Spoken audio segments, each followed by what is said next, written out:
Olá, meu caro aluno, olá, minha cara aluna, seja bem-vindo, seja bem-vinda a mais uma aula do nosso cronograma de aprovação na primeira fase do exame de ordem. O assunto da aula de hoje é um dos mais queridos da FGV-OAB. Estatisticamente, cai muito, cai direto, e hoje nós vamos falar de emancipação. Pega o seu caderno, pega a sua caneta, pega o seu código e vem junto comigo para aprender esse instituto que tem tudo para cair na sua primeira fase.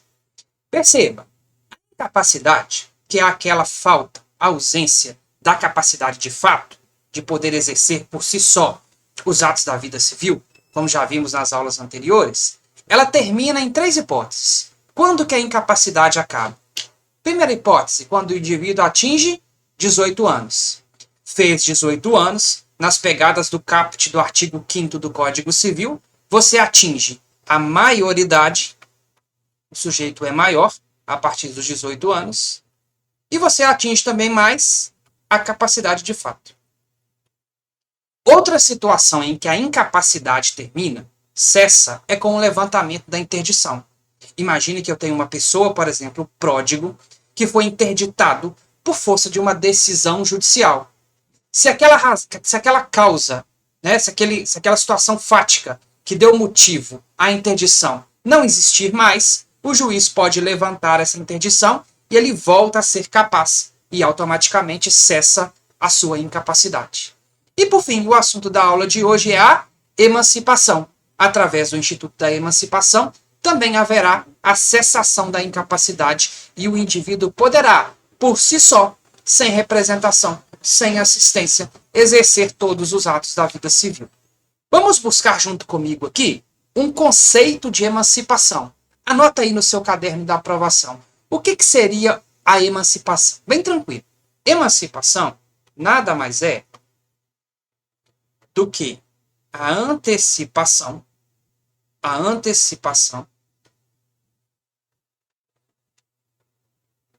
da capacidade de fato.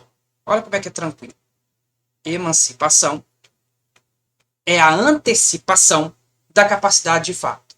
Perceba, você já viu ali em cima comigo que normalmente o indivíduo atinge a maioridade e a capacidade de fato aos 18 anos. O que a emancipação faz? Olha aqui nesse desenho bem simples. A emancipação, ela antecipa, ela traz para uma idade inferior a capacidade de fato, que só seria deferida à pessoa natural quando ela completasse 18 anos. Normalmente é a partir dos 16 anos. Então aquela capacidade civil plena, que é a de direito, mais a de fato, que você atingiria só aos 18 anos, pode ser antecipada através do Instituto da Emancipação. Bem tranquilo, né? Bem fácil. Outra característica importante da emancipação é que ela é um ato irrevogável.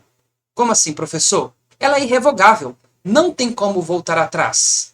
Os pais, por exemplo, decidiram que o seu filho de 16 anos poderia ser emancipado. Foram lá e emanciparam o indivíduo. Ah, desistimos. Ele não tinha muita maturidade, não. Tem jeito de revogar a emancipação? Em regra não, tá? A regra é que a emancipação, ela é irrevogável. Não tem como voltar atrás. Agora toma cuidado. Em duas situações, que é a emancipação voluntária, a gente vai ver daqui a pouco de forma pormenorizada, a voluntária é concedida pelos pais, e na emancipação judicial, é possível a desconstituição dessa emancipação se houver um vício de vontade. Imagine um vício, vou te dar um exemplo aqui de uma coação. Um menor com 17 anos de idade ameaçou o pai e a mãe. Olha, ou vocês me emancipam, ou eu mato vocês, ou eu mato meu irmão.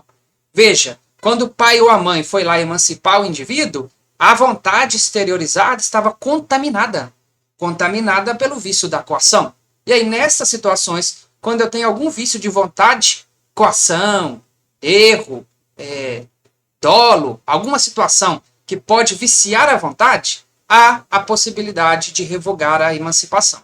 Então fica com a regra, ela é irrevogável, salvo nos casos da voluntária e da judicial, em que se houver um vício de vontade, o juiz pode desconstituir essa emancipação.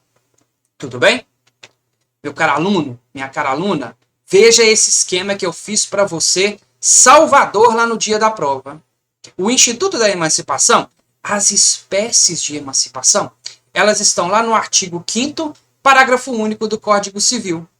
E lá dentro desse artigo, desse dispositivo, eu tenho 3 tipos de emancipação: a voluntária, a judicial e a legal.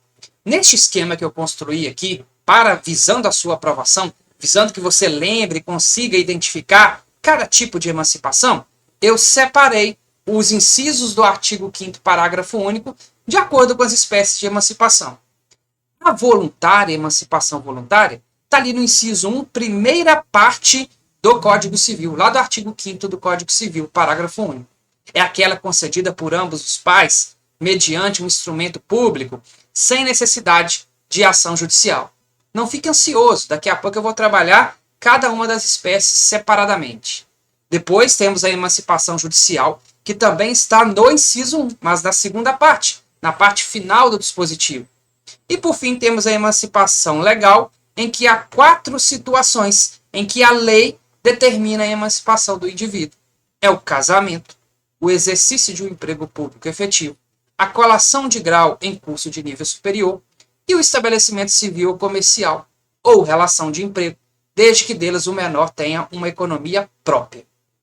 Antes de eu adentrar em cada uma, eu vou falar de cada uma com vocês aqui, fica atento num detalhe, na idade mínima. Existe uma idade mínima para que o indivíduo possa ser emancipado? Veja, depende do tipo de emancipação. Na voluntária, a gente sabe que tem uma idade mínima de 16 anos. Na judicial, a mesma coisa. Só posso emancipar na judicial também se o menor tiver 16 anos completos. No casamento, apesar de não estar escrito aqui nessa parte do código, nós sabemos que também é 16 anos. Afinal, desde a alteração do Código Civil em 2019, ninguém mais pode casar antes dos 16 anos. Então, automaticamente, só emancipa pelo casamento a partir dos 16 anos. E, por fim, no estabelecimento civil ou comercial, ou na relação de emprego, que dê economia própria para o indivíduo, também há uma idade mínima de 16 anos. Agora, cuidado, se liga nessa situação. Tanto na hipótese do inciso 3, que é o exercício do emprego público efetivo, quanto na hipótese do inciso 4, que é a colação de grau em nível superior, em curso de nível superior, não há uma idade mínima fixada na lei. Então, cuidado, se a FGV falar para você, em todas as situações, a idade mínima para se emancipar o indivíduo é 16 anos. Não. Quando tem o exercício do emprego público efetivo e a colação de grau em curso de ensino superior, a legislação não estabeleceu uma idade mínima.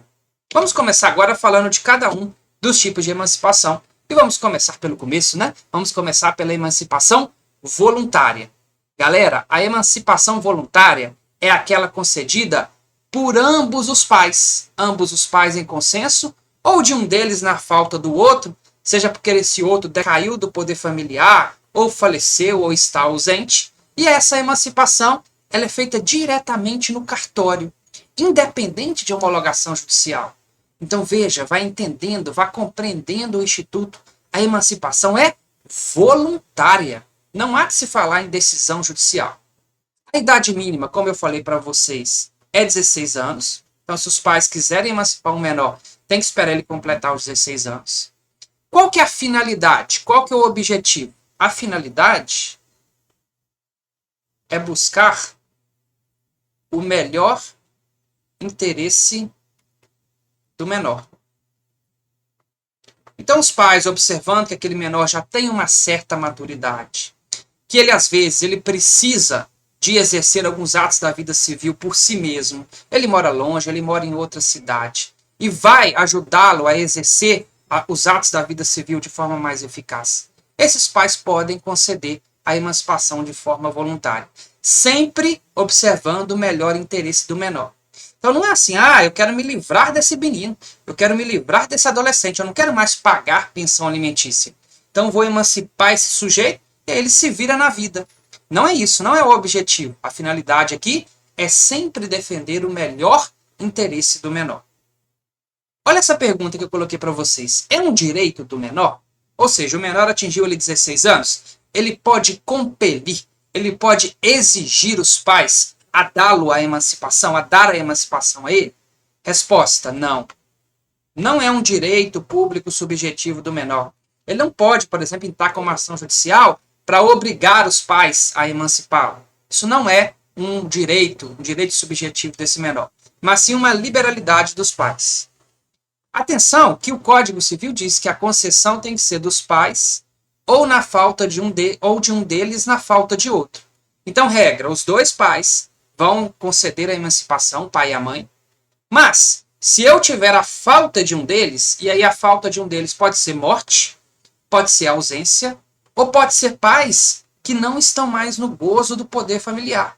Por exemplo, algum pai foi preso e aí teve seu poder familiar suspenso. Aqueles que têm o poder familiar é que têm a prerrogativa de conceder ou não a emancipação voluntária.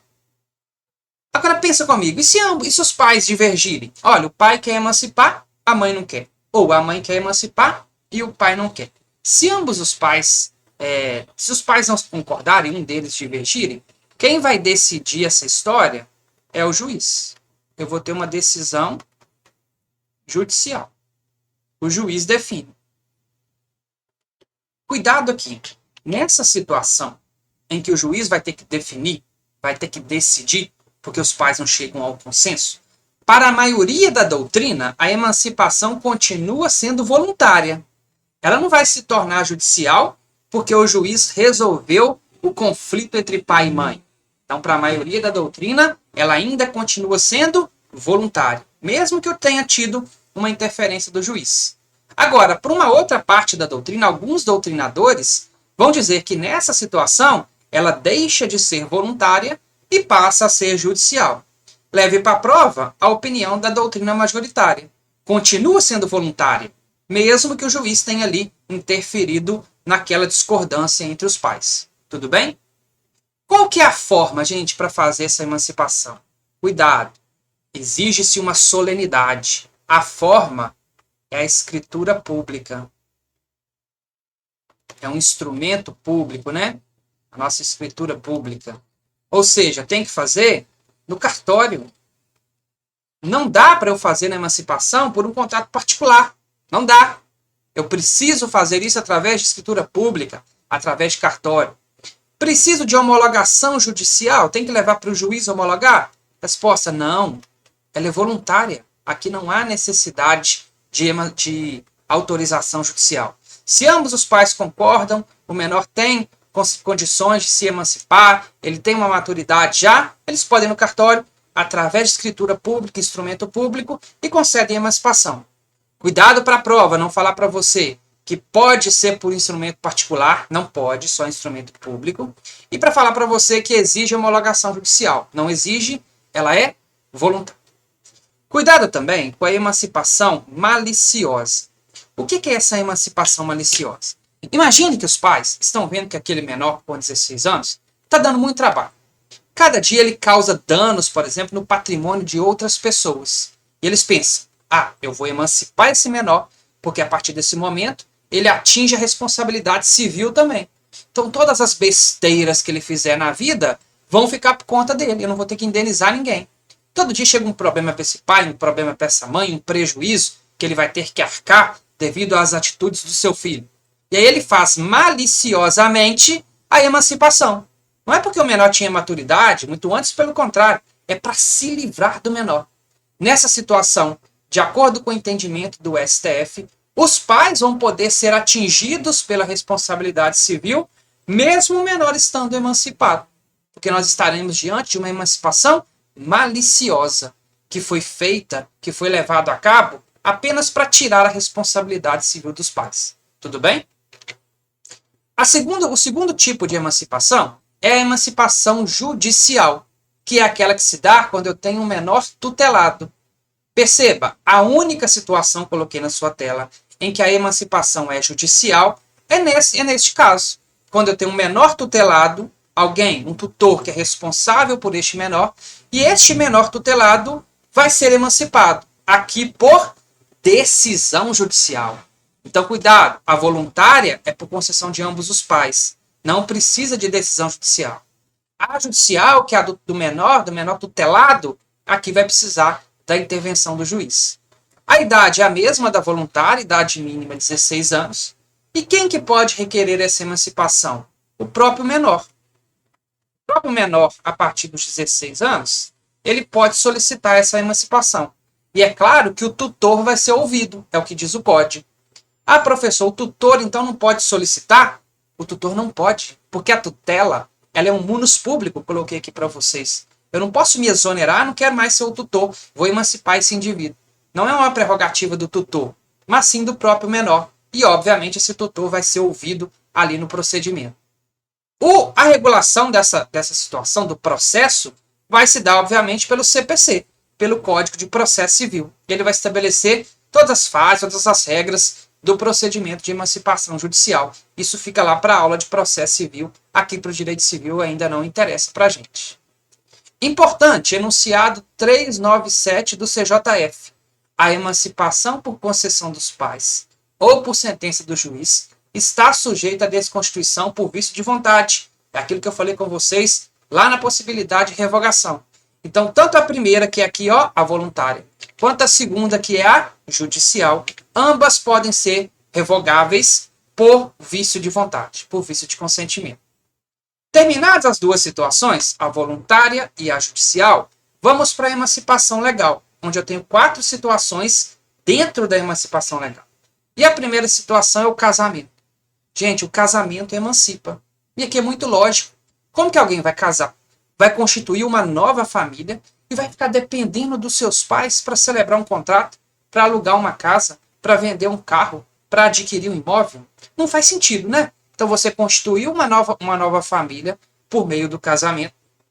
Automaticamente você está emancipado.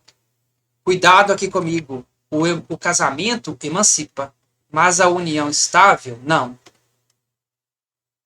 União estável, não. União estável, que é aquela situação contínua, né? Um objetivo de construir família contínuo e duradouro, em que as pessoas não são casadas no registro civil, mas vivem junto, ou até mesmo sem coabitação, mas têm intenção de construir família, é uma relação de fato. Então não tem como aferir certamente quando que começou a união estável. Então o legislador optou por não dar a emancipação para quem tem união estável. Tá? Cuidado com isso, pode cair na sua prova. A única coisa que emancipa é o casamento. União estável, por ser uma relação de fato, que não dá para definir o início dessa união, ela não emancipa. Tudo bem? Idade mínima. A idade mínima vai vir da leitura conjunta do artigo 1517 e 1520 do Código Civil. Desde o ano de 2019, no Brasil, ninguém casa com menos de 16 anos mais. Então, se você não pode casar com menos de 16 anos, automaticamente eu posso afirmar, nós podemos chegar à conclusão que para emancipar pelo casamento, a idade mínima também é 16 anos. Tudo bem?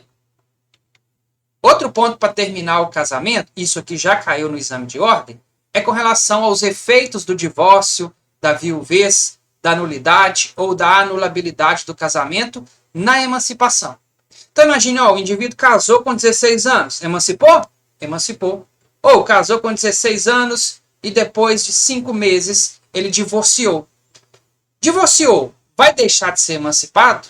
Ou pior, casou com 16 anos, depois de 3 meses o esposo ou a esposa morreu.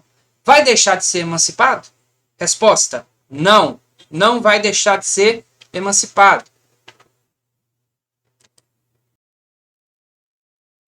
Então perceba, nem o divórcio, nem a viuvez tem o condão de afastar a emancipação. Então nem o divórcio, nem a viuvez não anulam a emancipação. Então o indivíduo casou e emancipou. Não importa, pouco importa para o direito civil se 2 meses depois ele divorciou ou se 2 meses depois ele ficou viúvo. A emancipação vai continuar valendo, vai continuar surtindo todos os seus efeitos. E se o casamento for nulo ou anulável nas situações lá do artigo 1561 do Código Civil, nós vamos perguntar: esse sujeito que emancipou estava de boa fé? Ou seja, ele não sabia, não tinha como saber daquela situação que geraria a nulidade ou anulação do casamento? Se o indivíduo está de boa fé, a emancipação persiste. A emancipação persiste. Então imagine que o sujeito casou com uma pessoa que tinha um grau de parentesco com ele, em que a lei tornaria esse casamento nulo ou anulável. Mas ele não tinha como saber ou não sabia dessa situação. Posteriormente, ele ficou sabendo que ele casou, por exemplo, com uma irmã distante, e aí o casamento foi anulado, o casamento foi decretado como nulo. Se ele estava de boa fé, a emancipação persiste, ele vai continuar emancipado. Agora, se ele estava de má fé, se ele sabia da causa impeditiva do casamento, nessa situação, a emancipação será revogada. Tudo bem até aí?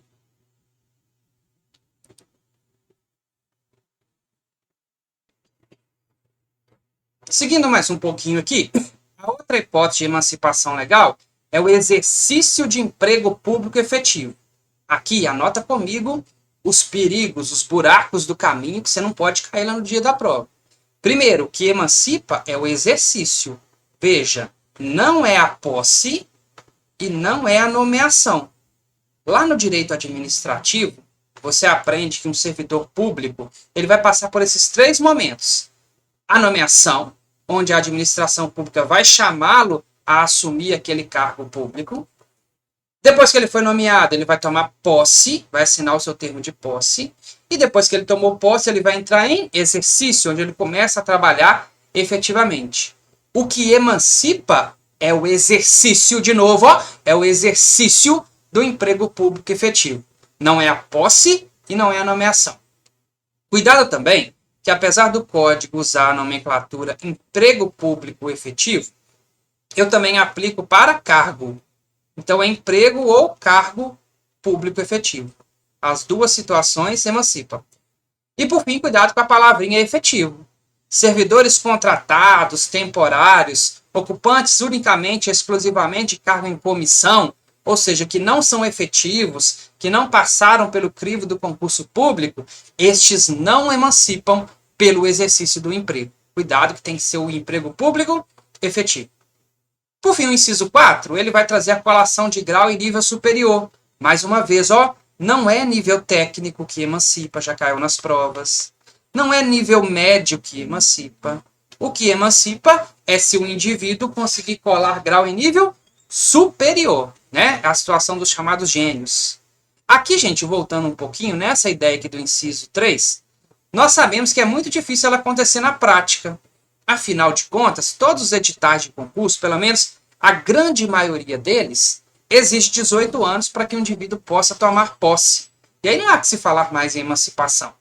Porém, em algumas situações, principalmente algumas carreiras militares, é possível que alguém entre ali no serviço público antes dos 18 anos. Então, pensando nessa hipótese, o legislador deu a emancipação. Se for o exercício, não é posse, não é nomeação, de emprego público efetivo. Tudo bem? E para terminar, a última situação aqui é a do inciso 5. Também é um caso de emancipação legal.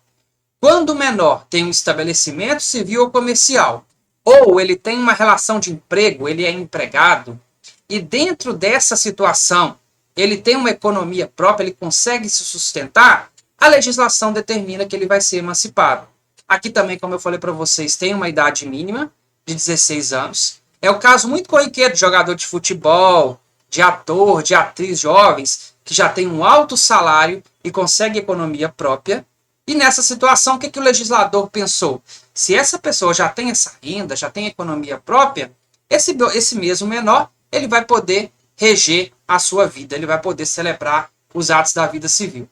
Cuidado aqui, né, que o Código Civil diz relação de emprego.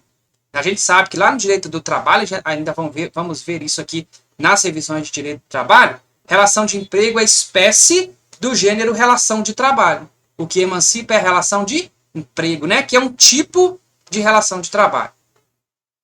Indo para o finalzinho dessa aula aqui, também é importante registrar sobre a necessidade ou desnecessidade de registro no cartório da emancipação.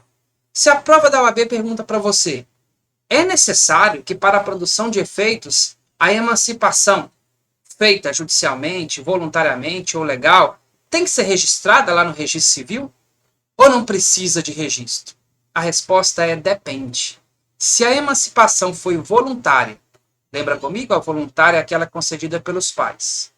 Ou se a emancipação foi judicial, aquela concedida pelo juiz, no caso do menor tutelado, aí é necessário o registro. Está aí no seu artigo 9º do Código Civil. Serão registrados em registro público a emancipação por outorga dos pais, que é a voluntária, ou por sentença do juiz, que é a judicial. Por outro lado, de outra forma, se a emancipação for legal, ou seja, aquela do casamento, do emprego público efetivo, todas as situações que a gente já viu, independe de registro. O simples fato ou ato que gerou a emancipação já é necessário para que ela produza efeitos. Então, casou? Já está emancipado. Não precisa registrar isso. Exerceu o emprego público efetivo? Já está emancipado. Tem ali a colação de grau em nível superior? Já está emancipado. Tem economia própria da relação de emprego? Já está emancipado também. Tudo bem? Para terminar essa aula, a gente vai falar dos efeitos da emancipação. O primeiro efeito é um efeito muito lógico. Quando o sujeito emancipa, eu atribuo a ele a capacidade civil plena. Então, ele não tinha capacidade de fato, porque ele tem menos de 18 anos. Ele só tinha capacidade civil de direito. A partir de agora, ele vai ter a de direito, mais a de fato. Automaticamente, ele tem a capacidade civil plena.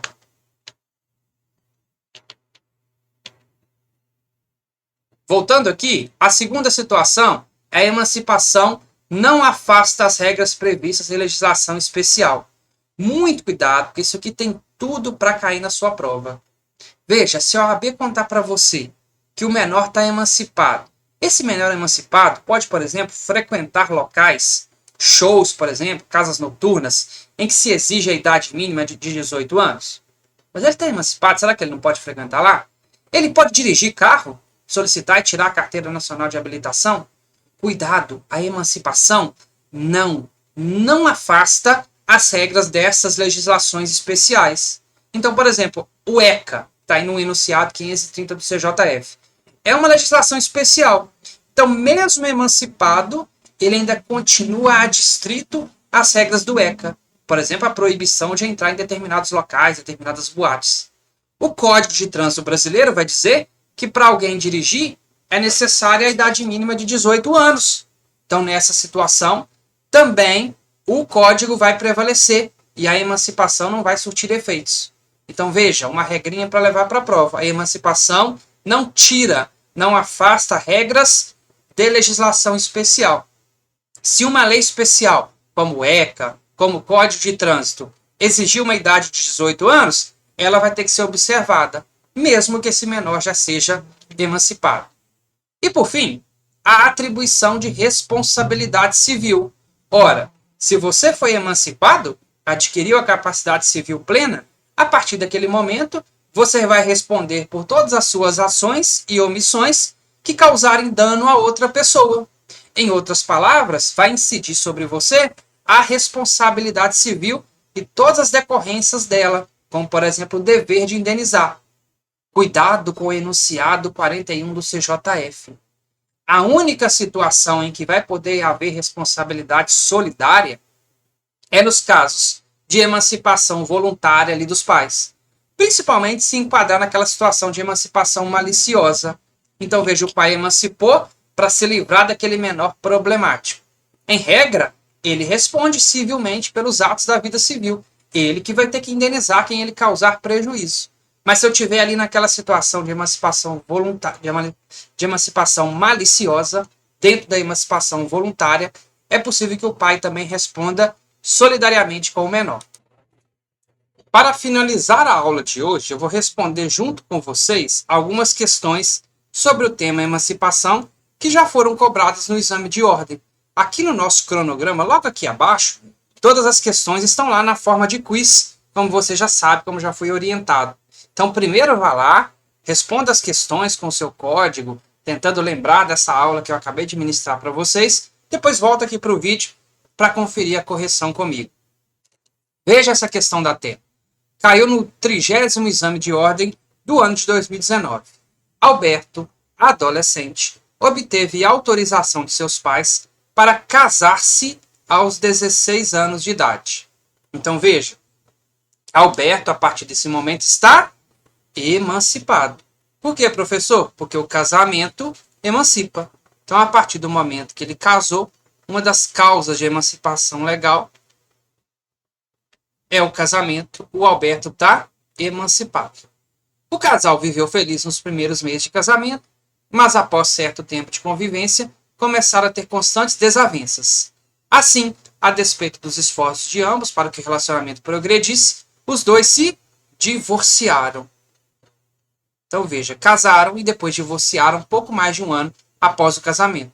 Então, quando divorciaram, o Alberto tinha ali mais ou menos uns 17 anos, né?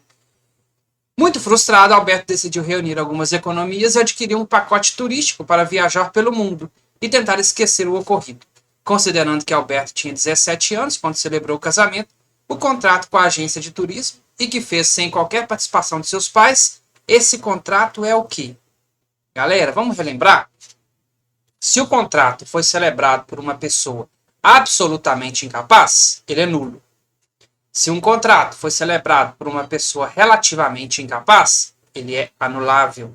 E se o contrato foi celebrado por uma pessoa capaz, ele é válido. E Alberto? Alberto é absolutamente incapaz? De jeito nenhum. Você sabe que o absolutamente incapaz é apenas um menor de 16 anos. Ele é relativamente incapaz? Pela idade ele seria, ele tem 16 e 17. Porém, ele casou, e quando ele casou, ele se emancipou, e se ele se emancipou, ele tornou-se plenamente capaz. Mas, professor, ele divorciou. Lembra da aula de hoje? O divórcio não tem o condão de extinguir a emancipação. Nem o divórcio, nem a viuvez. Então, cuidado com esse detalhe. Como ele tem a capacidade civil plena, ele é plenamente capaz. Gabarito na letra A. Esse contrato que ele assinou ali com a empresa de turismo é plenamente válido, porque Alberto é plenamente capaz. Ele atingiu a capacidade de fato, a capacidade civil plena, quando ele casou, mesmo que ele tenha divorciado posteriormente. Tudo bem? Mais uma questão na sua tela. Gustavo completou 17 anos de idade em janeiro de 2010. Em março de 2010, colou grau em curso de ensino médio. Responda para mim, você já sabe, ele emancipou aqui? Claro que não, só emancipa em colação de grau de ensino, de curso de ensino superior. Em julho de 2010, contraiu matrimônio com Beatriz. Opa, aqui ele emancipou. O casamento emancipa. Em setembro de 2010, foi aprovado em concurso público e iniciou o exercício do emprego público efetivo. Também é uma causa de emancipação, né? O exercício do emprego público efetivo. Por fim, em novembro de 2010, estabeleceu-se no comércio, abrindo um restaurante. Aqui a questão não foi muito clara, mas traz a ideia também de uma emancipação por economia própria. Assinale a alternativa que indica o momento em que se deu a cessação da incapacidade civil de Gustavo. Ou seja, quando que ele foi emancipado? Em março de 2010, ele não emancipou, porque ali ele concluiu o ensino médio. Ensino médio não é causa de emancipação. Então, a primeira situação que vai gerar a emancipação foi em julho de 2010, no momento que ele contraiu matrimônio. Posteriormente, quando ele foi aprovado no concurso e iniciou o exercício do emprego público efetivo, e quando ele abriu o comércio, ele também já estava emancipado, porque o primeiro evento que aconteceu no caso aqui da FGV foi o casamento. Então, gabarito na letra C, no momento em que contraiu o matrimônio.